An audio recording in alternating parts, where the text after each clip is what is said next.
Hi everyone! Welcome back sa ating Tagalog Reading Channel. Ako ay si Abby at isa akong intuitive reader. So gagawin natin ang inyong monthly reading sa buwan ng November 2023 Scorpio at titingnan natin ang inyong general life snapshot at ang inyong love situation sa buwan ng November 2023. Okay? So, sa mga current viewers natin, marami pong salamat sa pag-suporta sa inyong monthly readings. I appreciated that. At sa ating mga new viewers, welcome po sa ating Tagalog Reading Channel. Marami na sa inyong familiar sa ating reading. So, sa unang bahagi, gagawin natin ang inyong general life snapshot. Okay? At sa ikalawang bahagi ng reading na to, ang inyong love spread reading. Okay, Scorpio? So, i-shuffle lang muna natin ang mga baraha in front of the camera. At I will see you guys again in few seconds. Alright?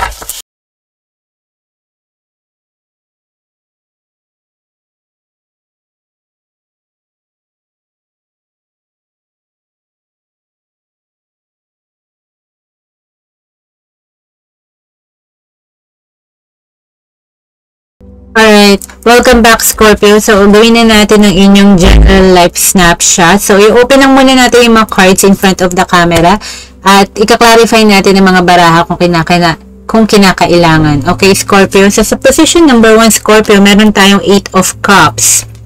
Okay, position number 2, meron tayong Major Arcana, the Sun, Scorpio.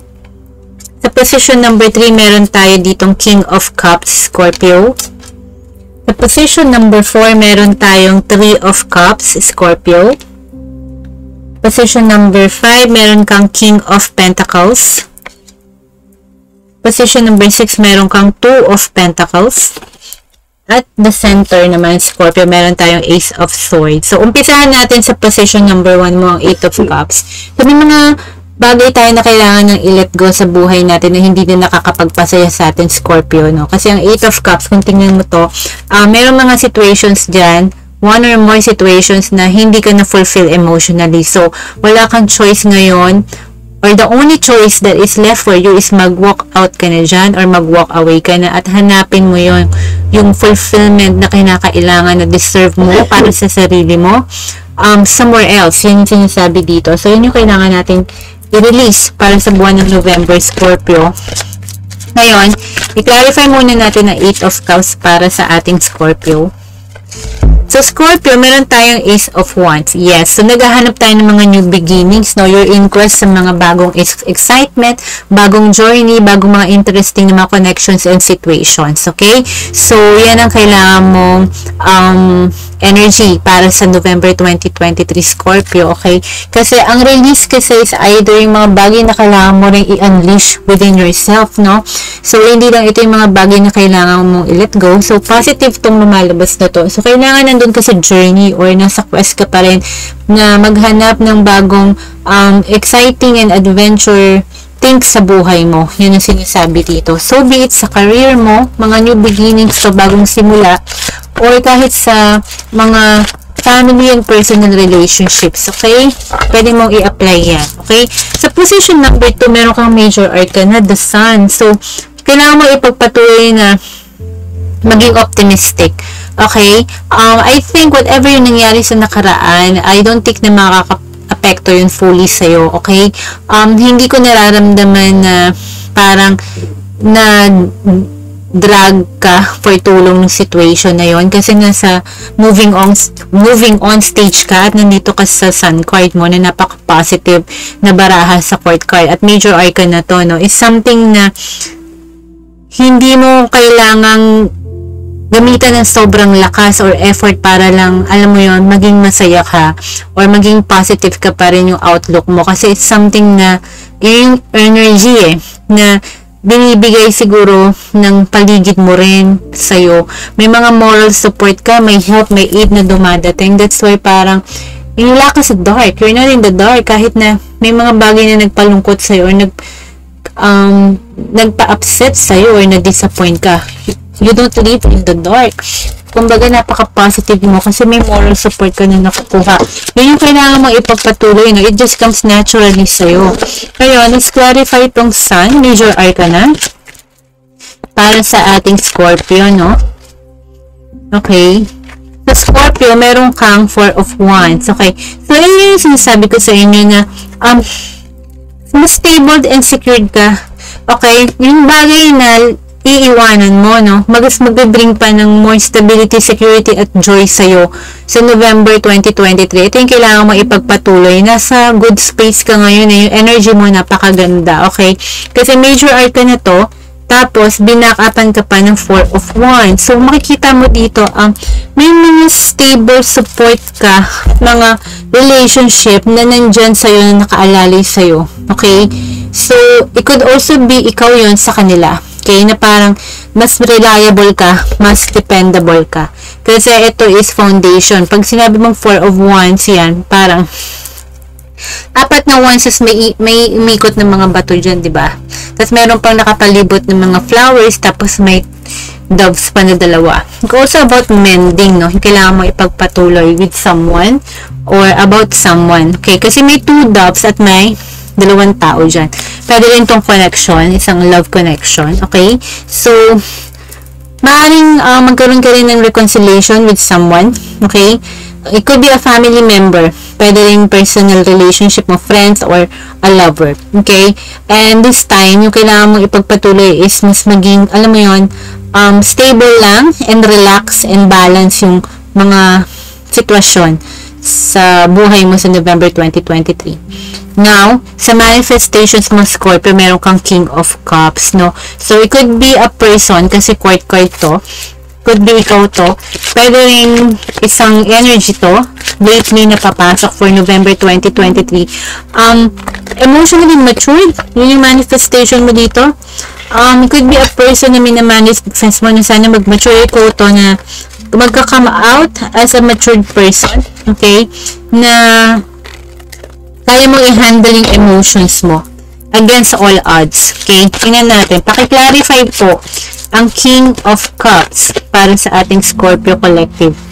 Sa manifestation card mo, meron kang Seven of Wands. Yes. So, for the month of November 2023, Scorpio, okay, ang sinasabi dito, I feel like parang mas guarded ang heart natin, no, sa mga tao na nagnanais na i-invade ang ating space or mga manifestations or event na gustong dumating sa buhay natin. Medyo may resistance. Emotionally rin, tinitingnan mo ba kung mga opportunity na to na dapat mong papasukin, okay, is worth ba na makakapagpasaya sa'yo?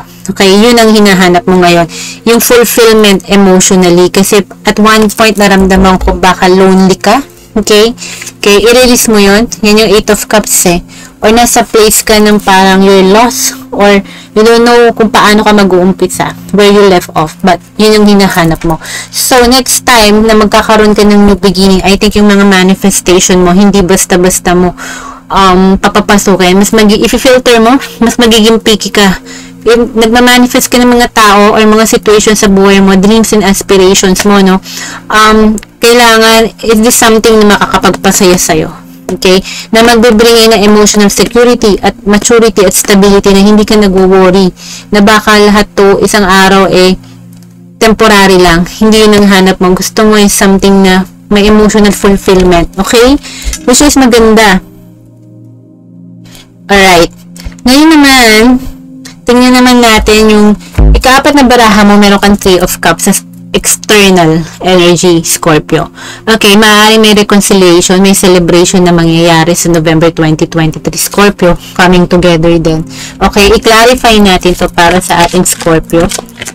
Sa November 2023, ano tong Three of Cups para sa ating Scorpio? Let's take a look.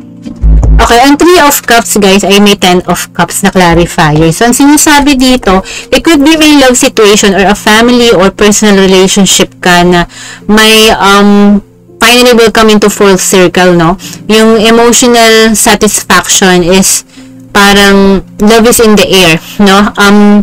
Medyo may, emotional celebration na mangyayari. Pwedeng wedding, pwedeng reunion, coming together with someone na dear sa'yo or you love, okay?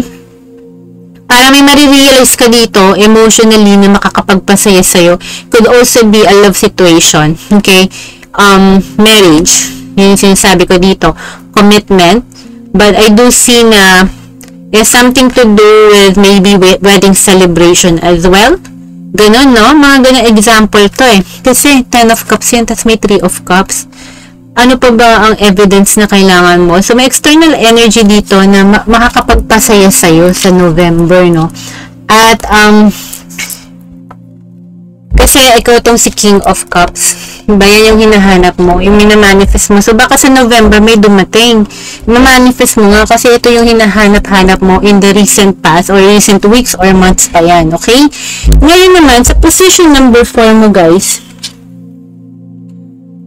1, 2, 3, 4, 5, position number 5, meron kang King of Pentacles. Yung kailangan mong ibigay sa sarili mo, sa ibang tao, sa community, sa universe, or kay God, whatever pa yung paniniwala mo. Ano po tong King of Pentacles? Court card din to, guys, kasi may King of Cups ka, Scorpio.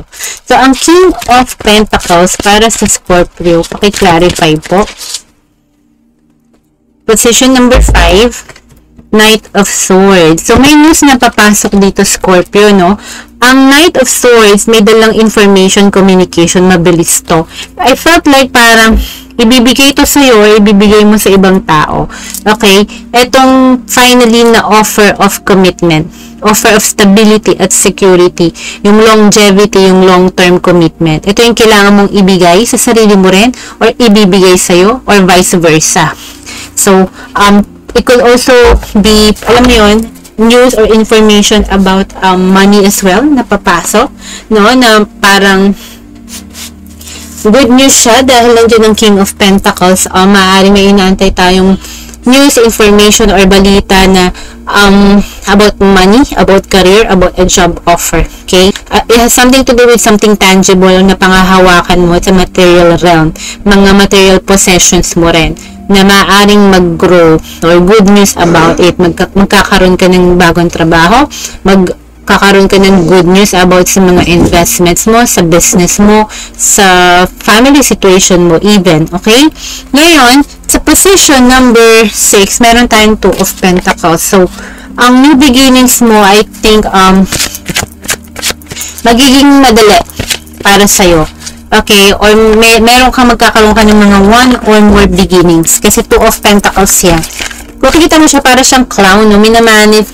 Binabalance niya yung isang wheel, tapos may dalawa siyang coin na hawak. So, you made it look easy, exciting, fun, ang mga new beginnings mo, at hindi mahirap. Parang easy. Parang gagawin mong madali ang mga new beginnings na to. No?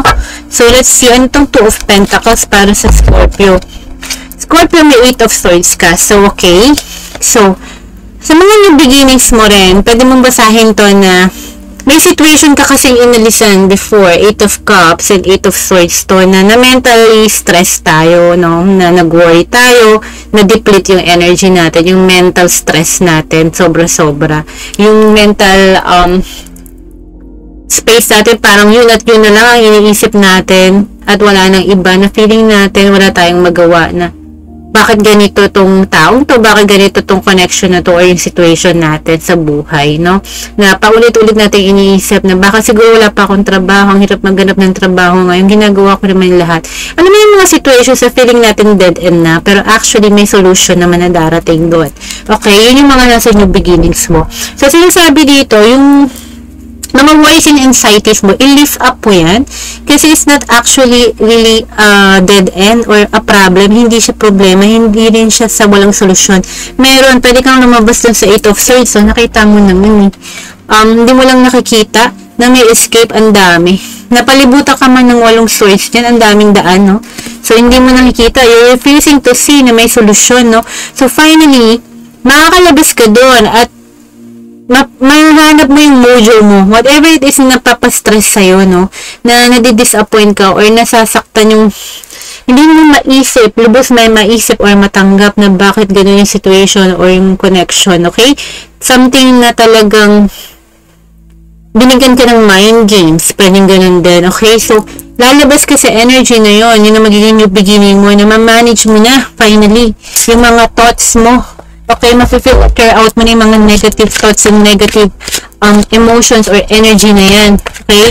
Okay, makakalabas ka dyan, mag-start ka ng bagong simula kasi meron ka ring Ace of Wands doon. Okay, 8 of Cups, binakapan ng Ace of Wands, and 8 of Swords, binakapan pa ng 2. Ang clarifier mo sa 2 of Pentacles actually. Okay? Now, sa center, meron kang Ace of Swords, na kailangan mong natutunan. Okay, na mag-gain tayo ng clarity. Okay?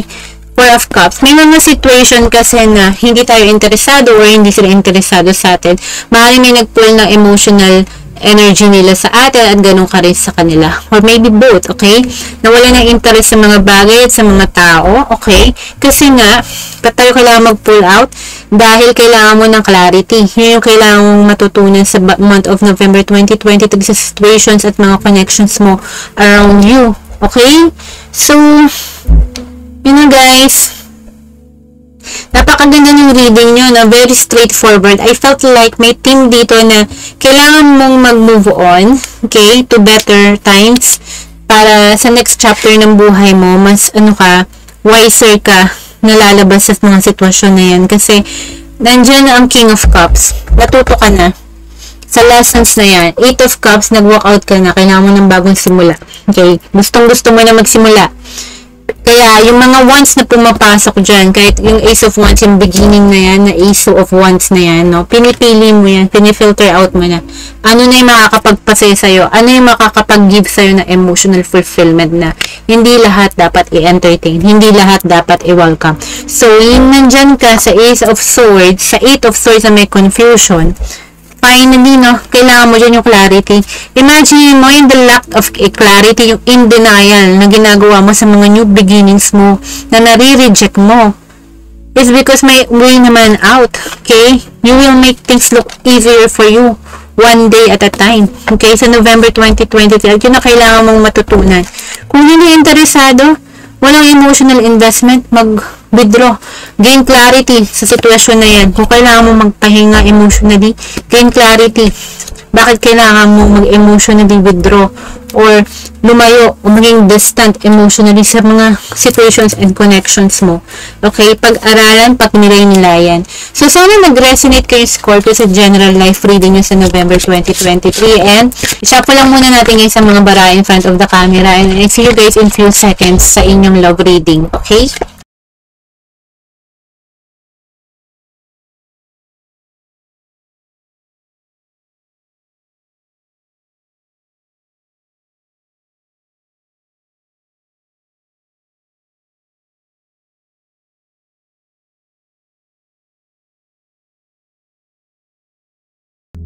So, hi again, Scorpio. So, welcome back. Gagawin natin ang inyong love reading. So, i-open lang natin yung mga baraha. I-open natin yung mga cards nyo at i-clarify natin isa-isa para makuha natin yung buong narrative ng inyong love spread reading. Okay, Scorpio? So, sa unang baraha, Scorpio, meron tayong 2 of Pentacles na naman, guys. So, shuffle na natin to kanina. Sa second card mo, meron kang 8 of Wands. Wow. Okay?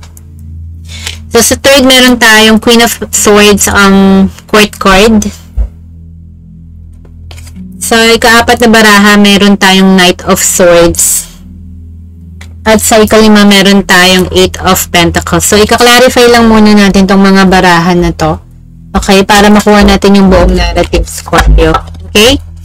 Okay, clarify po natin ang mga card para Scorpio pagdating sa kanilang love spread reading for whoever will resonate on this reading po para sa ating collective Scorpio sa month of November 2023.